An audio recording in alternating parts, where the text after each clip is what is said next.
That's rising, family.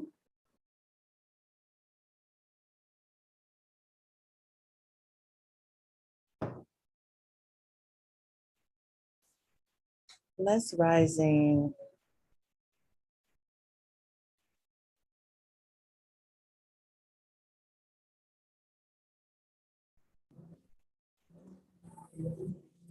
Welcome, welcome. I'm getting this.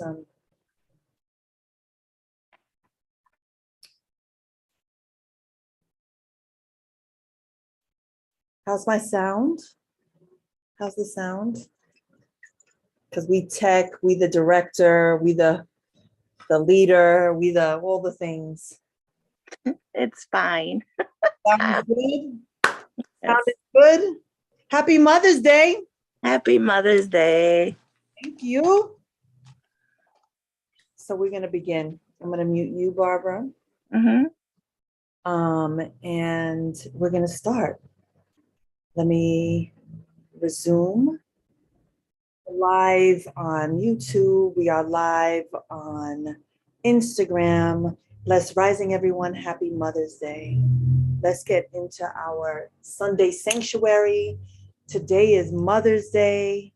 Happy Mother's Day to all of those women, the matriarchs, our mothers, our godmothers, our grandmothers, our great grandmothers, our great great grandmothers, that maternal line that is very much connected to our legacy and what we're here to do. Happy Mother's Day to those mothers who are amazing.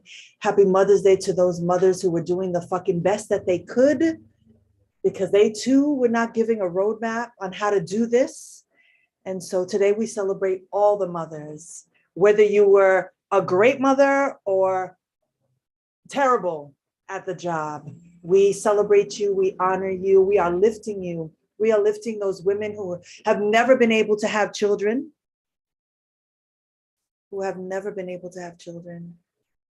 lift those women who have lost children, who have miscarried because they are mothers. We lift those women who have been mothers, who maybe did not give birth to their own, but are mothers to like a tribe, the community. We lift all of those teachers, those good teachers that were like mothers. Yes. So happy Mother's Day to all of those women that we love, that we know and love.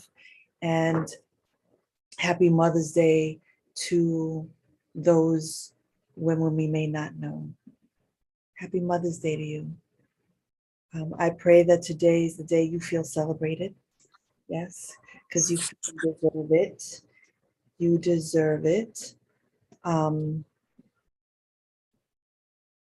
you rest. May you be pampered. May you be showered. May you be loved on. May you do nothing if that's what you choose to do today, not a fucking thing.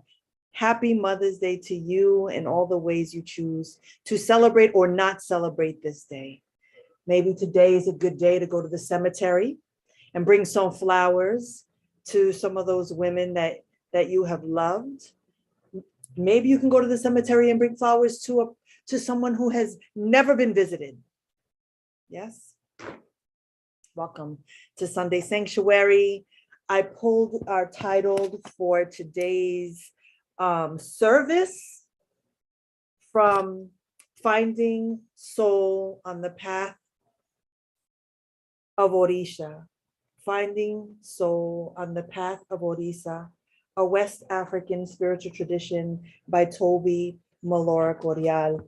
And chapter 6 is titled Healing and Honoring Your Spiritual Legacy. So I'm just going to read and jump around and take what serves you, right? Take whatever it is that you're feeling. Chapter 6, Healing and Honoring Your Spiritual Legacy. We all belong to such a far-reaching line of spirits that most of us can't even fathom what that really means. If we're lucky, we may have some sense of those who have preceded us by 50, 100, or even 200 years, but our lineage stretches back much farther than that. forming a thick chain of ancestral goodness and strength, as well as pain and suffering. Imagine, if you can, ancestors whose feet touched the earth not just a generation or two ago, but centuries ago. Imagine them with you now, their sorrows reflected in yours, and their energy cleansing the road in front of you, assisting you in your struggles, and whispering ancient wisdom in your ear.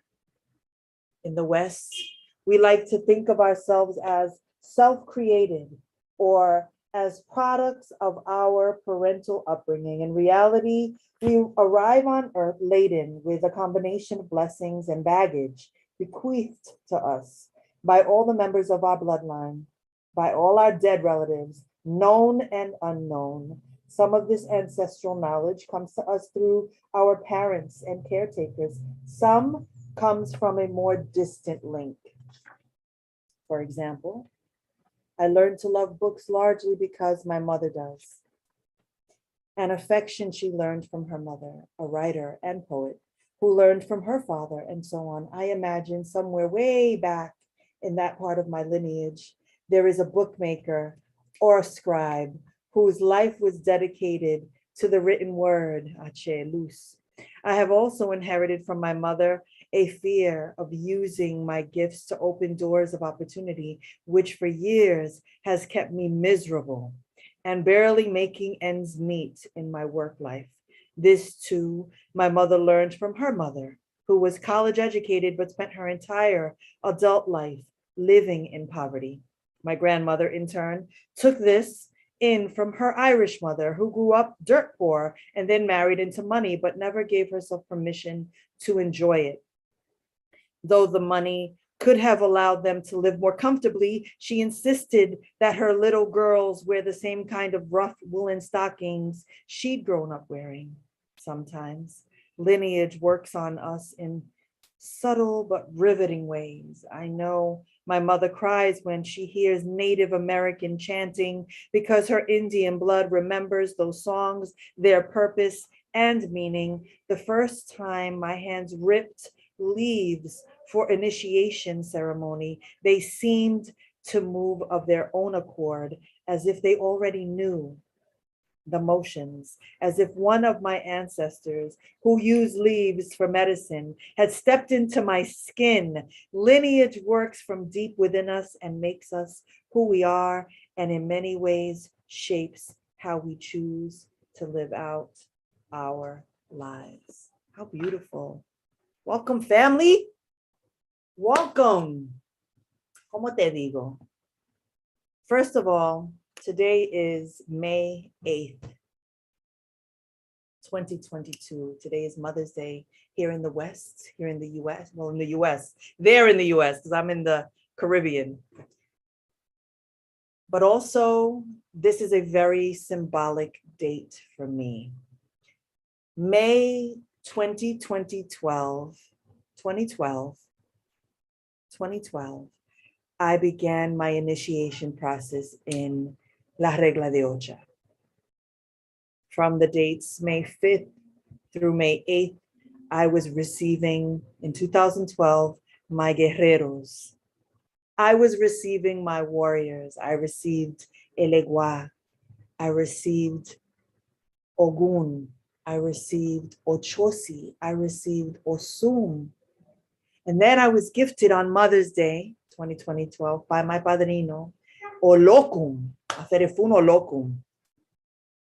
I received these 4 blessings in addition to receiving my medio asiento de santo, my eleques, my collares for Chango, Obatala, Oshun, y Yemaya.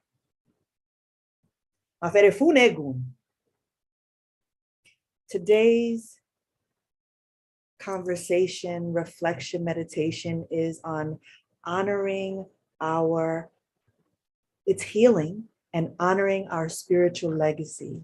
My spiritual legacy is very connected to my spiritual journey and my understanding that through all of my fucking trauma, the violence, the abuse, the poverty, the misery, the anger, the rage, the grief, the losses. There was something I was supposed to learn in that journey.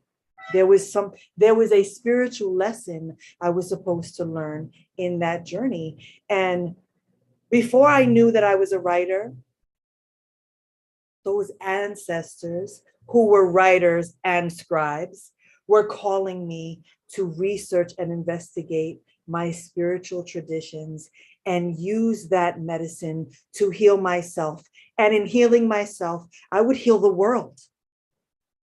I would heal the fucking world, because I would serve as an example of how a little girl from Bushwick, Brooklyn would one day not only become a priestess, not only have two beautiful daughters, but buy land on her parents' land, because all of that is part of legacy. And so today's conversation is, what is it going to take for you to honor your legacy, for you to heal and honor what you came here to do, what you came here to be, what you came here to bring? What is it going to take for you to trust that everything that is happening to you is happening for you? What is it going to take for you to learn the lessons? What is it going to take for you to ask for assistance from the only people who can really help you? Because it's not money, it's spirit that got you. That is where our riches come from. Yes. When we were born, we signed a sacred contract. We were born and we signed a sacred contract. We were born of a legacy of people who were oppressed, who know violence, who were ripped from their lands, who had all their resources stolen from them. And even with all of that, they held on to their faith. They held on to their religion. They held on to their language. They held on to their faith. They held on to their family. They held on to community. They held on to tribe. They understood spiritual law. They held on to love, even when they still trying to take it from us in 2022. What's it gonna take for us to understand that we have a divine purpose, that we have a divine mission? This Mother's Day, part of my spiritual legacy is to heal, is to truly heal, to heal my pain, to heal my trauma, to heal my relationship with money, to heal my relationships with love, to heal my relationships with addiction. My purpose on this earth is to heal myself, to be of service, because I understand that in healing me, and I know that I'm doing the work, and I know that my daughter Courtney is doing the work, and I know that baby E will do the work. We are healing ourselves and healing 7 generations behind us, before us, and 7 ahead of us. So what we do today is very fucking important. And we may be feeling super insignificant, like what we do doesn't matter, like who we are doesn't matter, like what is this all for? It's not for us. It's not for us. The moment that I accepted my calling, I accepted my gift as a writer, I understood immediately that the fact that my tool was a pen, that it was never for me. It would serve me and it would absolutely heal me, but it was never for me. It was always a gift that I would give others. And I'm true to that. I'm true to that. Everything I write, everything I share, everything I do, everything I create is absolutely with my legacy in mind. How will you be remembered? How will you be remembered? Loose for your spirit, brother. How will you be remembered? I want to give you a little more of this chapter. Clearing rocky ground. This is an important conversation because many of us feel very disconnected from our ancestral lineage. Many of us, it's interesting, right? Because I have spoken to, some Black African American sisters who and brothers who may feel like, they don't have a connection to Africa because they're here, right? So hundreds and hundreds of years later, and they don't feel that connection where those of us who come from a Spanish speaking country, in Latin America, and our parents immigrated here, because there's a difference. There's a huge difference between the enslaved Africans that arrived here and then the immigrants that arrived here. It's not the same. It's not the same history. A Puerto Rican person who arrived here in the 60s and 70s or 50s is not the same as Africans who were enslaved and brought here in the 1500s and 1600s. Shit is not the fucking same. And so there's absolutely a disconnect from your land when your language is stripped from you, right? And Puerto Ricans and Dominicans and Peruvians, we have had the luxury of bringing our language and our traditions, still them trying to fucking strip us from it, telling us, speak English, this is America, you in America now. But there is a yearning for connection. And the truth of the matter is that Black folks in the US have absolutely a connection to Africa, to their motherland. It has never left them. And so my prayer is that folks begin to connect to those ancestors that they may not know, those indigenous ancestors, those Native American ancestors, those African ancestors. I pray that all of us, wherever we come from, begin to understand that our healing is directly connected to those ancestors that came before us. Yes? Clearing rocky ground. This section is called Clearing Rocky Ground. How do we deal with the rocky ground we sometimes encounter in the ancestral garden? In working with Egun, that is our dead, one of our first tasks is to dig down and test the condition of the soil. Is it moist and loamy, or hard and dry? Is it rich with nutrients or lacking in vitality? Has it been depleted or eroded? Does it need to be built up or refortified? When I first got down to my people's soil, all I did was cry, because all I could see were generations of intense family pain and separation. The list of grievances was harsh and long. Poverty, loss, ruptured families, incest, disowned and abandoned children, emotional and psychological abuse, shame, addiction, betrayal, lies. My family story was laden with pain, and it was all I'd ever known.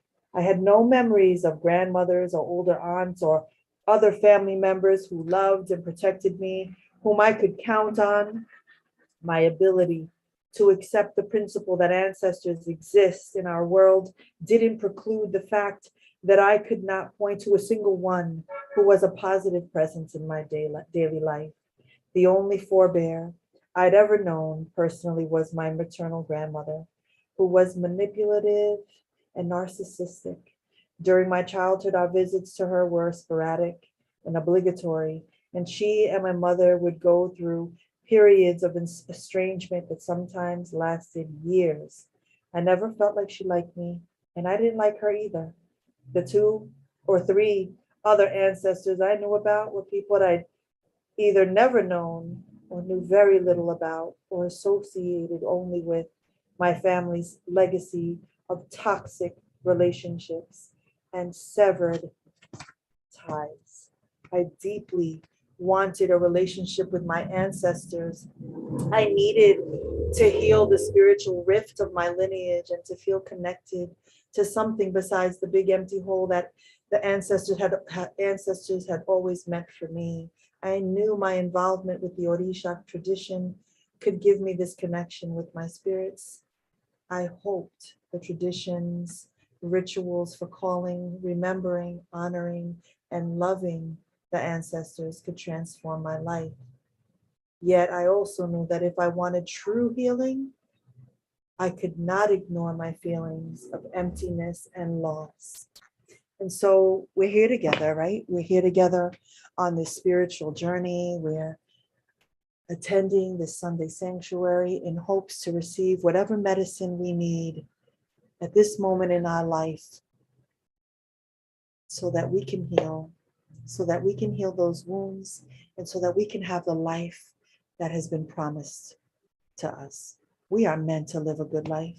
We are meant to be happy. We are meant to know what our purpose is. We are meant to honor our ancestors, because in honoring our ancestors, they will give us everything. And if you don't know how to do that, just light a candle. Just say their names. Just light a candle and say, to all of those guardians that are guiding me, I may not know you by name, but I feel your presence around me. I feel you in every blessing in my life. I feel you in every moment of adversity that you have fucking saved me through, because they have saved our lives over and over and over again. And so today, family, that is my offering. That is my message, that on this Mother's Day, we remember all of those mothers that are walking with us and guiding us.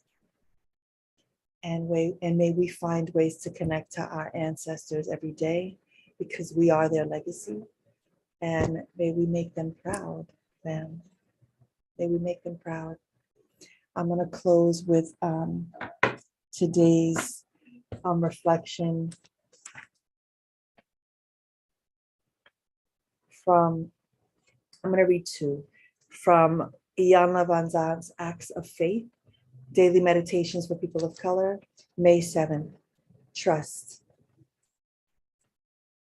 Trust. Have you ever worried whether there would be enough air for you to breathe? How often do you ponder what you would do if the laws of gravity ceased to operate? For some reason, you never worry about the very essential elements you need to stay alive.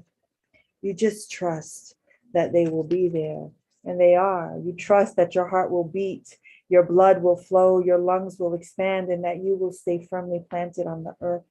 You trust that every organ within you will do exactly as it should. You trust that your body will support you. Why not extend that trust to every area of your life? Trust that the universe and creator will provide everything that you need without any effort on your part. All you ever need to do is ask and trust. And the closing affirmation is, I trust my needs are met. May 8th, open quote. You must eat the elephant one bite at a time. Proverb Reflection. You cannot get to the end from the middle. You won't find the beginning at the end. No matter what we are doing, there is a process. Whether the situation is positive or negative, we must go through the situation.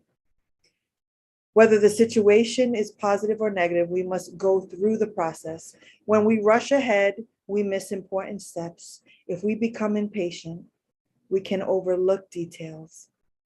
We must be willing to move step by step, inch by inch, to get to the end. There is no way to rush the process.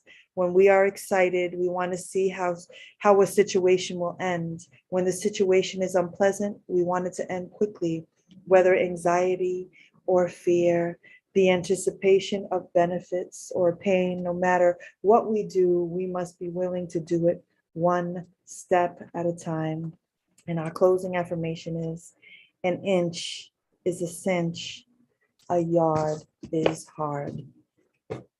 Family, that is our meditation for the Sunday. For those in the Zoom space, please share whatever reflection you're taking with you as we close out. I have shared an image on the screen with ways that you can donate to El Santuario. I do have news, family. We start the build on El Santuario in the next 2 weeks. I'm very excited. We are officially breaking ground. And so that is very, very exciting. And so know that all your donations for our Sunday service, 100% are for the build. Y'all don't even know how over the moon I am. So yes. Yes. Barbara and Gwen, thank you for joining the Zoom. If you have nothing to share, happy Mother's Day. I'm going to close out here. I'm going to close out in Instagram. And have an amazing Mother's Day. Have a beautiful, beautiful day. Ache, amen, namaste, and so it is. Peace, fam.